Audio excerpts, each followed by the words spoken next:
6 months ago, I was living in a storage unit eating canned beans. Today, I know the truth. My wife didn't just cheat on me. She was 6 months ago, if someone had told me I'd be living inside a storage unit, sleeping on a squeaky metal cot, and eating canned beans with a spoon because I couldn't afford a can opener, I would have laughed. Not because it was funny, because it sounded impossible. Back then, I had a wife named Jessica, 2 kids who alternated between loving me and ignoring me, and a supervisor job at Henderson Lumber Mill that I held for 18 years. My life wasn't glamorous, but it was steady, predictable, familiar. Now I know familiar doesn't mean safe, and steady doesn't mean loyal.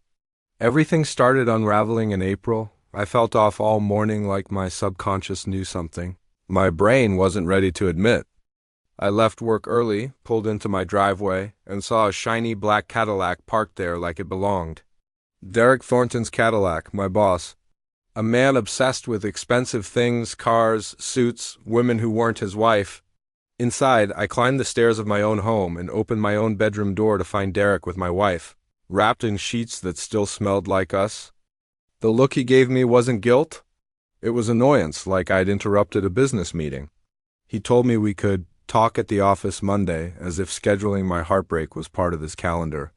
Jessica didn't even pretend to be ashamed.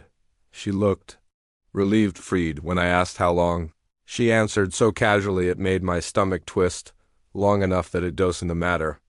Then she told me what I had apparently been too naive to see. I wasn't enough, not ambitious enough, not wealthy enough. Not enough for her dreams of a bigger, shinier life with a man like Derek. By Monday morning, I was fired. Budget cuts, they said. Strange, since Derek had spent that entire month bragging about record profits. A week later, Jessica hired a high-powered attorney who specialized in erasing fathers. The custody hearing was a theatrical performance where I was the villain. One punch to a garage door in frustration, 3 weeks after finding them, became evidence I was violent. Years of coaching Tyler's teams and helping Emma build rockets didn't matter. Judge Foster, who had a suspicious vacation home on a judge's salary, signed everything without blinking. Jessica got the kids. I got supervised visits with a social worker writing down my breathing patterns. My descent was fast, couch surfing, sleeping behind Walmart, eventually scraping together $89 to rent unit 247 at Safekeep Storage. The woman at the desk pretended not to notice I was obviously moving in. The night guard, Carl, pretended not to notice either. I showered in the employee bathroom, lived on dented cans, and tried not to fall apart. One night, going through boxes Jessica threw into the unit, I found a dusty brown briefcase with my name written in my late Uncle Henry's handwriting. Henry, eccentric, brilliant, paranoid Henry, had died 8 months earlier.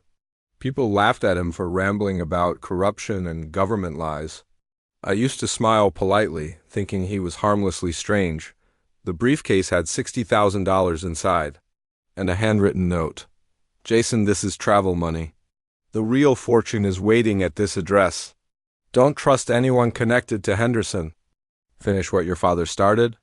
Uncle Henry, my father died in a mill accident decades ago, or so we'd been told. I stared at the cash for minutes, feeling a mixture of fear and possibility.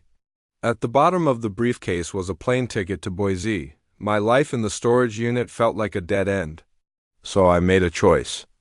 I packed what little I had, thanked Carl for pretending not to see me, and got on that flight. The address in Idaho led to a rundown shed behind a 70s ranch house in a microscopic town called Garden Valley. The mailbox still said Mitchell, my family name. Before I could knock, a woman named Donna appeared, built strong from decades of lifting more than gossip. You must be Jason, she said, handing me a shed key like we were continuing a conversation started years ago.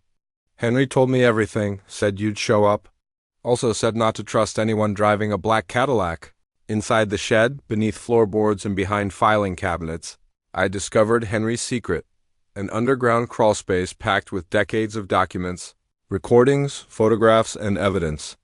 Evidence proving Derek and his friends weren't just corrupt, they'd been orchestrating a criminal enterprise for nearly 30 years. There were fake safety reports, bribed officials, hidden bank accounts, payments to Jessica going back a decade long before we married. tape recordings of her talking with Derek about manipulating me, and worse tapes showing they deliberately destroyed my father's reputation by falsifying maintenance logs after he tried to expose dangerous practices at the mill.